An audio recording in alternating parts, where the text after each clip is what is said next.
I have been attempting to read this chapter for the last month, and now it's actually going to be due for publish on this on this channel tomorrow. So, hi guys, this is Connie, and for the final time, I will actually complete this chapter of Jack London's The Call of the Wild. Connie reads Chapter 5. The Toil of Trace and Trail. 30 days from the time it left Dawson, the saltwater mail, with Buck and his mates at the fore, arrived at Skagway. They were in a wretched state, worn out and worn down. Buck's 140 pounds had dwindled to 115. The rest of his mates, though lighter dogs, had relatively lost more weight than he.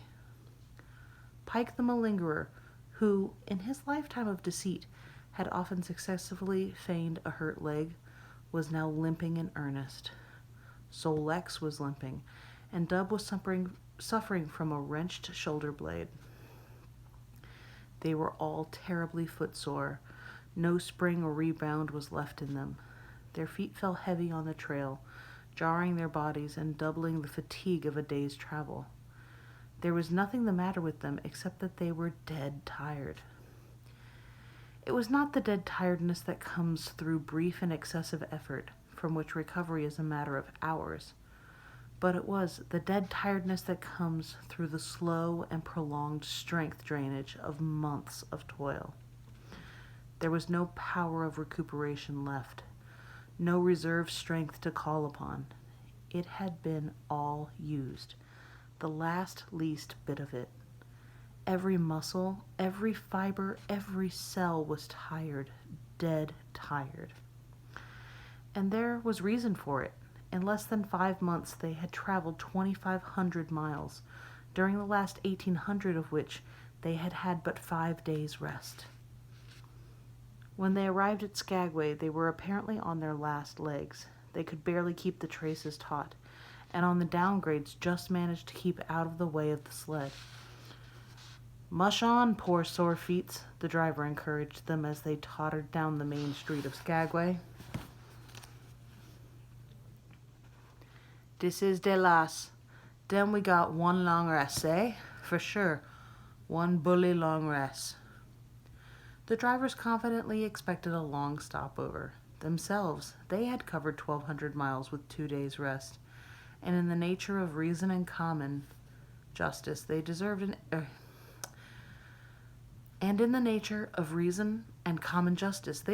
interval of loafing. But so many were the men who had rushed into the Klondike, and so many were the sweethearts, wives, and kin that had not rushed in, that the congested mail was taking on alpine proportions. Also, there were official orders. Fresh batches of Hudson Bay dogs were to take the places of those worthless for the trail. The worthless ones were to be got rid of, and since dogs count for little against dollars, they were to be sold. 3 days passed, by which time Buck and his mates found how really tired and weak they were. Then, on the morning of the 4th day, 2 men from the States came along and bought them, harness and all, for a song. The men addressed each other as Hal and Charles. Charles was a middle-aged, lightish-colored man with weak and watery eyes and a mustache that twisted fiercely and vigorously up, giving the lie to the limply drooping lip it concealed. Hal was a youngster of 19 or 20, with a big Colt's revolver and a hunting knife strapped about him on a belt that fairly bristled with cartridges. This belt was the most salient thing about him. It advertised his callowness. A callowness sheer and unutterable. Both men were manifestly out of place, and why such as they should adventure the north is part of the mystery of things that passes understanding. Buck heard the chaffering, saw the money pass between the man and the government agent, and knew that the Scottish half-breed and the mail train drivers were passing out of his life on the heels of Perrault and Francois and the others who had gone before. When driven with his mates to the new owner's camp, Buck saw a slipshod and slovenly affair. Tent half-stretched, dishes unwashed, everything in disorder. Also, he saw a woman. Mercedes, the man called her. She was Charles's wife and Hal's sister. A nice family party. Buck watched them apprehensively as they proceeded to take down the tent and load the sled. There was a great deal of effort about their manner, but no business-like method. The tent was rolled into an awkward bundle 3 times as large as it should have been. The tin dishes were packed away, unwashed. Mercedes continually fluttered in the way of her men and kept up an unbroken chattering of remonstrance in advance. When they put a clothes sack on the front of the sled, she suggested it should go on the back. And when they had put it on the back and covered it over with a couple of other bundles, she discovered overlooked articles which could abide nowhere else but in that very sack, and they unloaded again. 3 men from a neighboring tent came out and looked on, grinning and winking at one another. "You've got a right smart load as it is," said one of them. "And it's not me should tell you about your business, but I wouldn't tote that tent along if I was you." "Undreamed of," cried Mercedes, throwing up her hands in dainty dismay. "However in the world could I manage without a tent?" "It's springtime, and you won't get any more cold weather," the man replied. She shook her head decidedly, and Charles and Hal put the last odds and ends on top of the mountainous load. "Think it'll ride?" one of the men asked. "Why shouldn't it?" Charles demanded rather shortly. "Oh, that's all right, the man hastened meekly to say. "I was just a-wonderin', that is all. It seemed a mite top-heavy." Charles turned his back and drew the lashings down as well as he could, which was not in the least well. "And of course the dogs can hike along all day with that contraption behind them," affirmed a second of the men. "Certainly," said Hal, with freezing politeness, taking hold of the gee-pole with one hand and swiping on his whip from the other. "Mush!" he shouted. "Mush on there!" The dogs sprang against the breastbands, strained hard for a few moments, then relaxed. They were unable to move the sled. "The lazy brutes, I'll show them," he cried, preparing to lash out at them with the whip. But Mercedes interfered, crying, "Oh, Hal, you mustn't," as she caught hold of the whip and wrenched it from him. "The poor dears. Now you must promise you won't be harsh with them for the rest of the trip, or I won't go a step." "Precious lot you know about dogs," her brother sneered, "and I wish you'd leave me alone.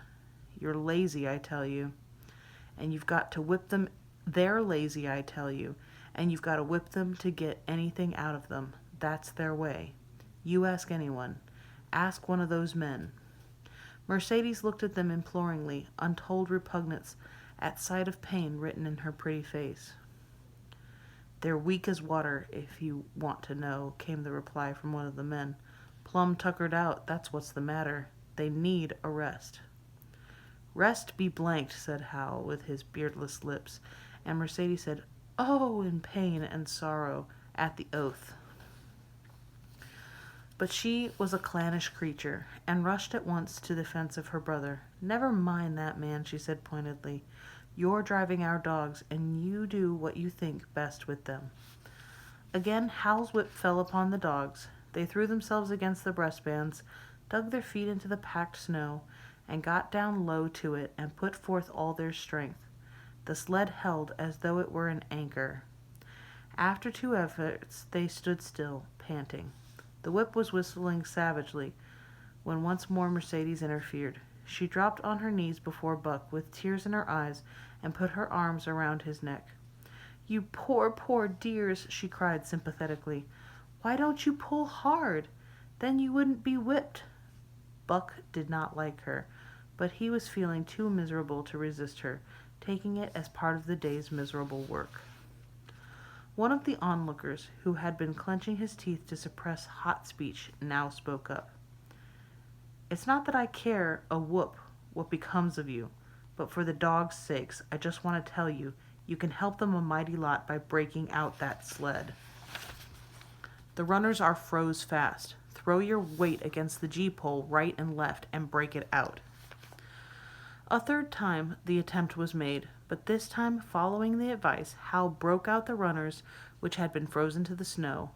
The overload and unwieldy sled forged ahead, Buck and his mates struggling frantically under the rain of blows. 100 yards ahead the path turned and sloped steeply into the main street. It would have required an experienced man to keep the top-heavy sled upright, and Hal was not such a man. As they swung on the turn, the sled went over, spilling half its load through the loose lashings. The dogs never stopped. The lightened sled bounced on its side behind them. They were angry because of the ill treatment they had received and the unjust load. Buck was raging. He broke into a run, the team following his lead. Hal cried, "Whoa! Whoa!" but they gave no heed. He tripped and was pulled off his feet. The capsized sled ground over him, and the dogs dashed up the street, adding to the gaiety of Skagway as they scattered the remainder of the outfit along its chief thoroughfare. Kind-hearted citizens caught the dogs and gathered up the scattered belongings. Also, they gave advice: half the load and twice the dogs, if they ever expected to reach Dawson, was what was said. Hal and his sister and brother-in-law listened unwillingly, pitched tent, and overhauled the outfit. Canned goods were turned out that made men laugh, for canned goods on the long trail are a thing to dream about. Blankets for a hotel, quoth one of the men who laughed and helped. Half as many is too much. Get rid of them. Throw away that tent and all those dishes. Who's going to wash them anyway? Good Lord, do you think you're traveling on a Pullman? And so it went, the inexorable elimination of the superfluous. Mercedes cried when her clothes bags were dumped on the ground and article after article was thrown out. She cried in general, and she cried in particular over each discarded thing. She clasped hands about knees, rocking back and forth broken-heartedly. She averred she would not go an inch, not for a dozen Charleses. She appealed to everybody and to everything, finally wiping her eyes and proceeding to cast out even articles of apparel that were imperative necessities. And in her zeal, when she had finished with her own, she attacked the belongings of her men and went through them like a tornado. This accomplished, the outfit, though cut in half, was still a formidable bulk. Charles and Hal went out in the evening and bought 6 outside dogs. These, added to the 6 of the original team, and Teek and Kuna, the huskies obtained at the Rink Rapids on the record trip, brought the team up to 14. But the outside dogs, though practically broken in since their landing, did not amount to much. 3 were short-haired pointers, 1 was a Newfoundland, and the other 2 were mongrels of indeterminate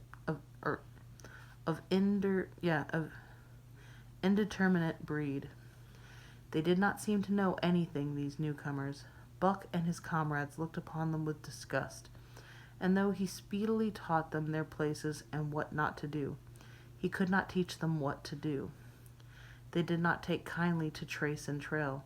With the exception of the 2 mongrels, they were bewildered and spirit-broken by the strange, savage environment in which they found themselves, and by the ill treatment they had received. The 2 mongrels were without spirit at all. Bones were the only things breakable about them. With the newcomers hopeless and forlorn, and the old team worn out by 2,500 miles of continuous trail, the outlook was anything but bright. The 2 men, however, were quite cheerful, and they were proud, too. They were doing the thing in style, with 14 dogs.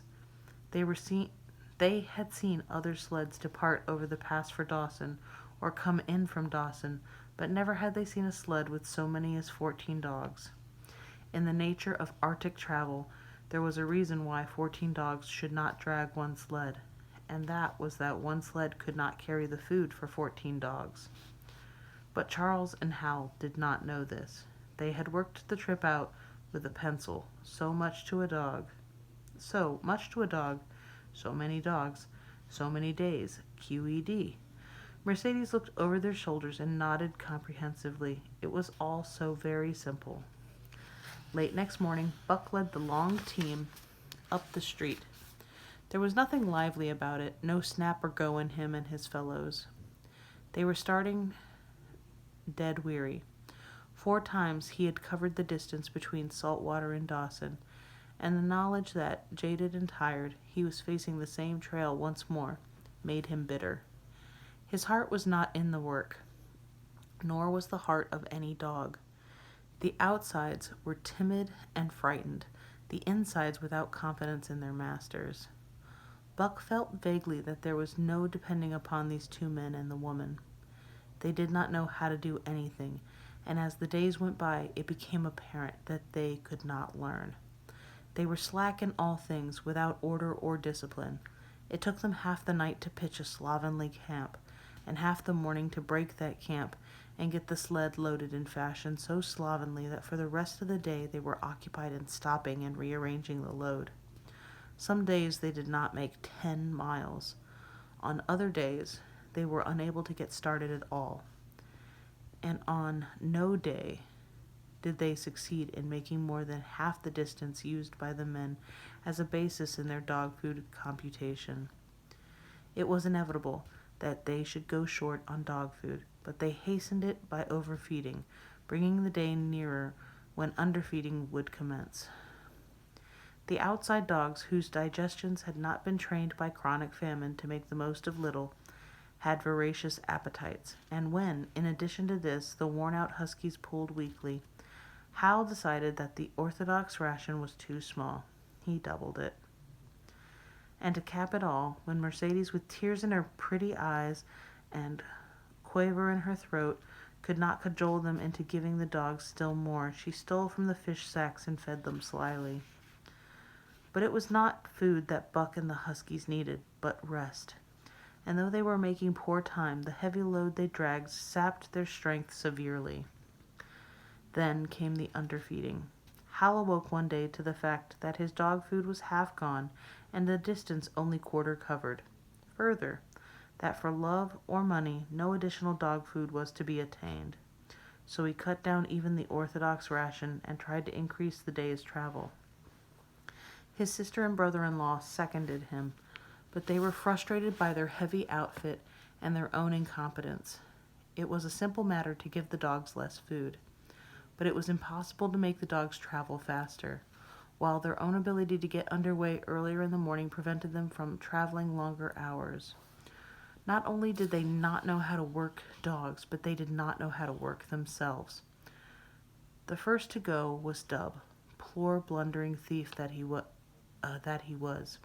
Always getting caught and punished, he had none the less been a faithful worker. His wrenched shoulder blade, untreated and unrested, went from bad to worse, till finally Hal shot him with the big Colt's revolver. It was a saying of the country that an outside dog starves to death on the ration of the husky, so the 6 outside dogs under Buck could do no less than die on half the ration of the husky. The Newfoundland went first, followed by the 3 short-haired pointers, the 2 mongrels hanging more grittedly onto life, but going in the end. By this time, all the amenities and gentleness of the Southland had fallen away from the 3 people. Shorn of its glamour and romance, Arctic travel became to them a reality too harsh for their manhood and womanhood. Mercedes ceased weeping over the dogs, being too occupied with weeping over herself and with quarreling with her husband and brother. To quarrel was the one thing they were never too weary to do. Their irritability arose out of their misery, increased with it, doubled upon it, outdistanced it. The wonderful patience of the trail which comes to men who toil hard and suffer sore, and remain sweet of speech and kindly, did not come to these 2 men and the woman. They had no inkling of such a patience. They were stiff and in pain. Their muscles ached, their bones ached, their very hearts ached. And because of this, they became sharp of speech, and hard words were first on their lips in the morning and last at night. Charles and Hal wrangled whenever Mercedes gave them a chance.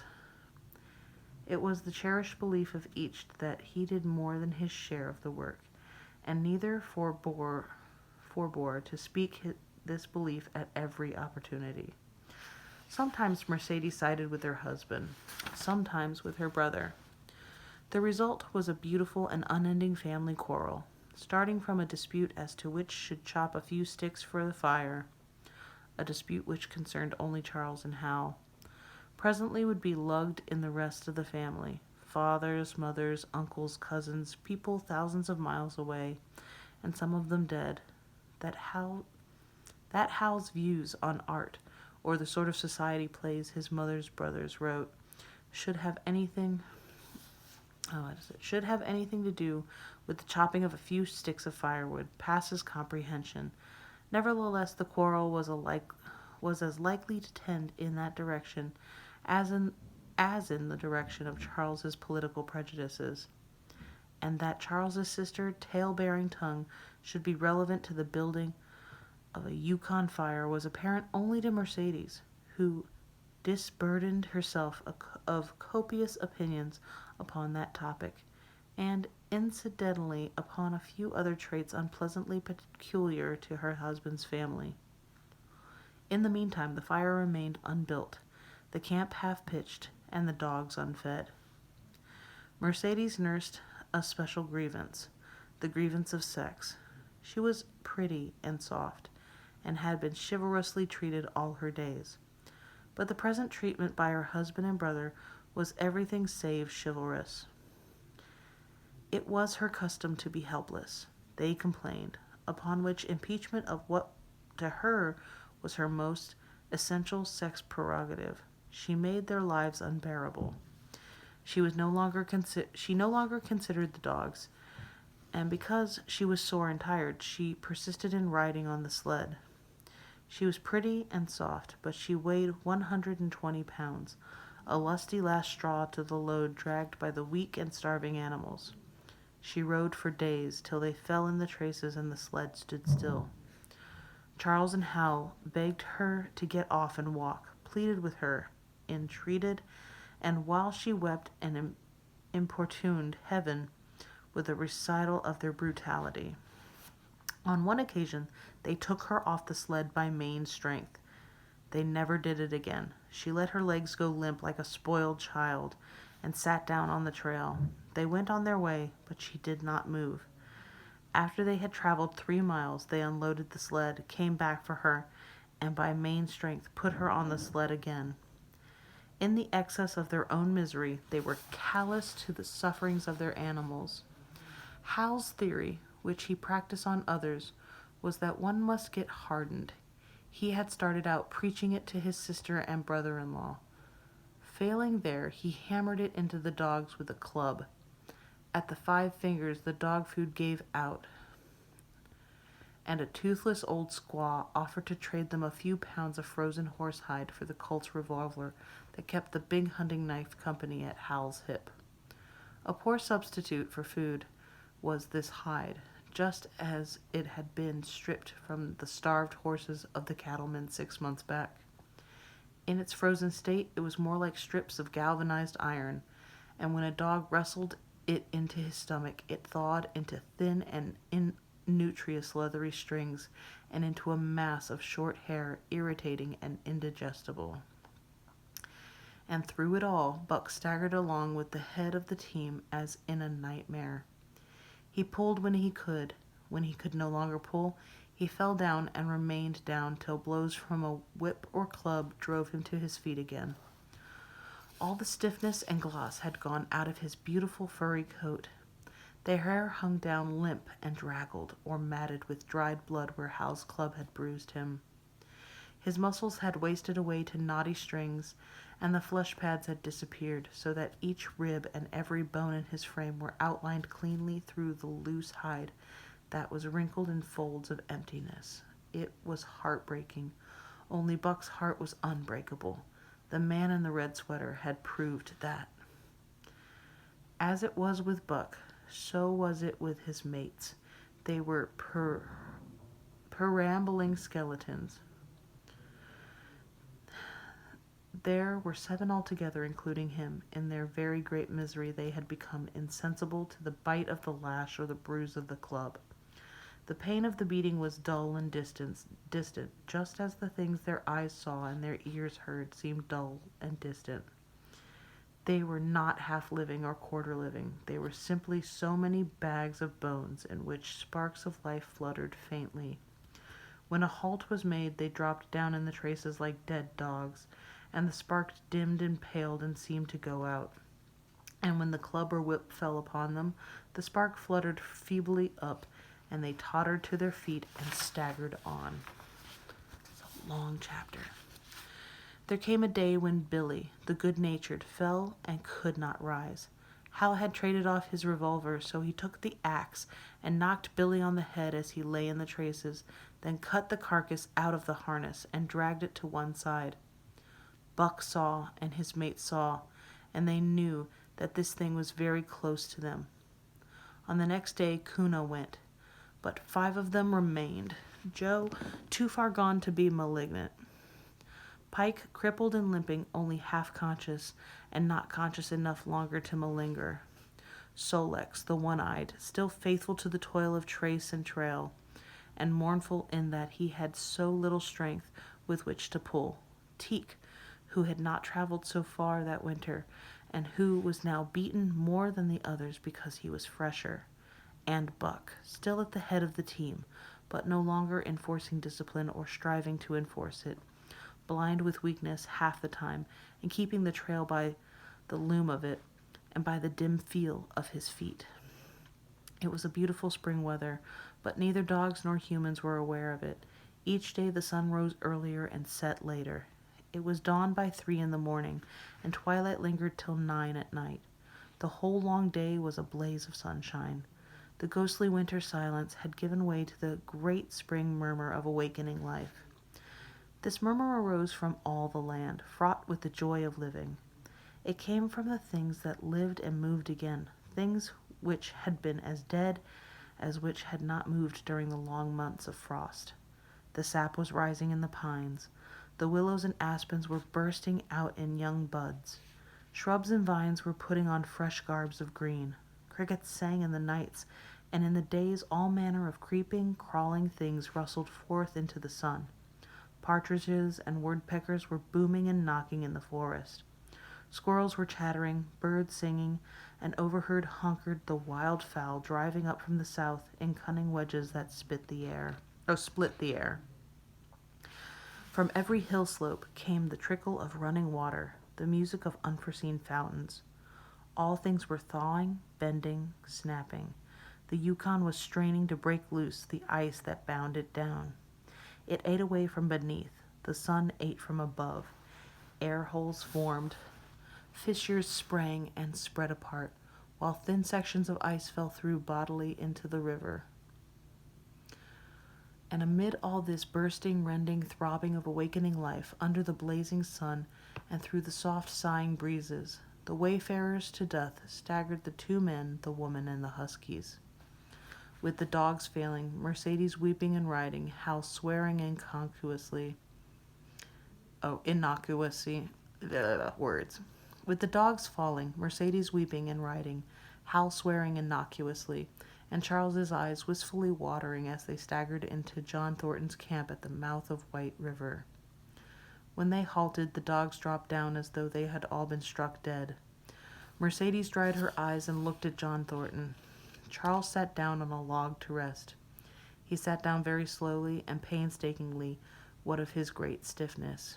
Hal did the talking. John Thornton was whittling the last touches of an axe handle he had made from a stick of birch. He whittled and listened, gave monosyllabic replies, and, when it was asked, terse advice. He knew the breed, and he gave his advice in the certainty that it would not be followed. They told us up above that the bottom was dropping out of the trail and that the best thing for us to do was to lay over, Hal said in response to Thornton's warning, to take no more chances on the rotten ice. They told us we couldn't make White River, and here we are. This last with a sneering ring of triumph in it. And they told you true, John Thornton answered. The bottom's likely to drop out at any moment. Only fools with the blind luck of fools could have made it. I tell you straight, I wouldn't risk my carcass on that ice for all the gold in Alaska. That's because you're not a fool, I suppose, said Hal. All the same, we'll go on to Dawson. He uncoiled his whip. Get up there, Buck. Hi, get up there. Mush on. Thornton went on whittling. It was idle, he knew, to get between a fool and his folly, while 2 or 3 fools more or less would not alter the scheme of things. But the team did not get up at the command. It had long since passed into the stage where blows were required to rouse it. The whip flashed out here and there on its merciless errands. John Thornton compressed his lips. This never ends. Sol-leks was the first to crawl to his feet. Teek followed. Joe came next, yelping with pain. Pike made painful efforts. Twice he fell over. When half up and on the 3rd attempt managed to rise. Buck made no effort. He lay quietly where he had fallen. The lash bit into him again and again, but he neither whined nor struggled. Several times Thornton started, as though to speak, but changed his mind. A moisture came into his eyes, and, as the whipping continued, he arose and walked irresolutely up and down.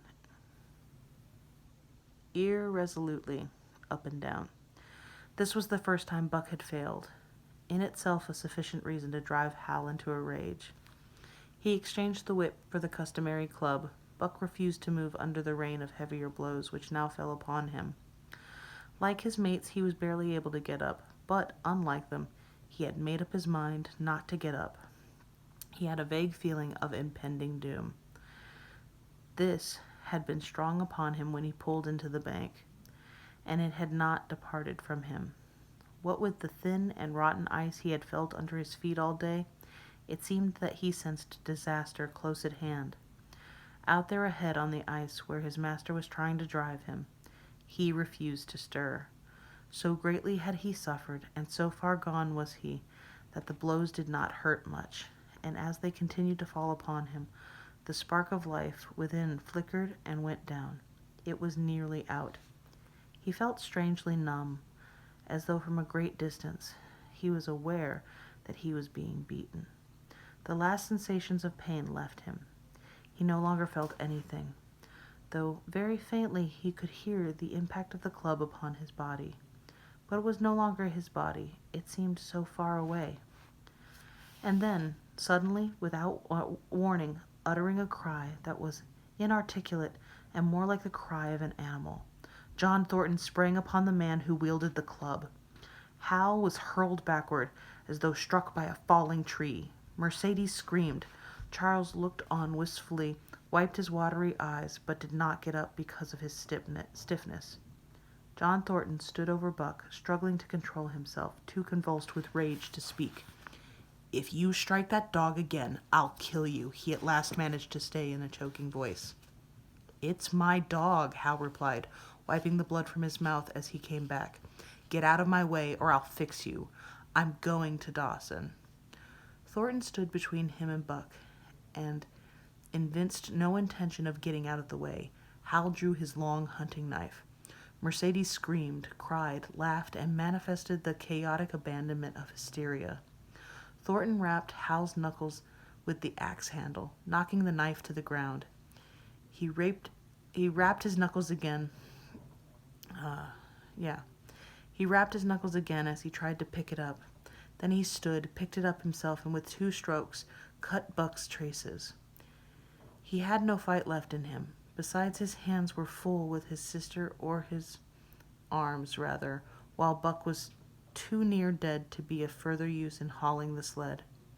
A few minutes later, they pulled out from the bank and down the river. Buck heard them go and raised his head to see. Pike was leading, Sol-leks was at the wheel, and between were Joe and Teek. They were limping and staggering. Mercedes was riding the loaded sled. Hal guided at the G-pole, and Charles stumbled along in the rear.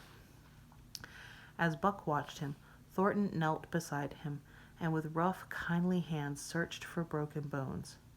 By the time his search had disclosed nothing more than many bruises and a state of terrible starvation, the sled was a quarter of the mile away. Dog and man watched it crawling along over the ice. Suddenly they saw its back end drop down, as into a rut, and the G-pole, with Hal clinging to it, jerked into the air.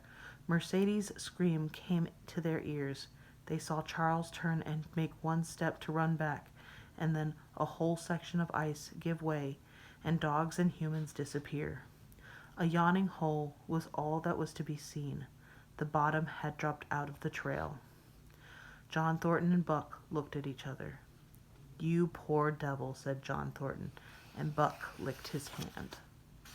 That was a long and intense chapter. Holy smokes.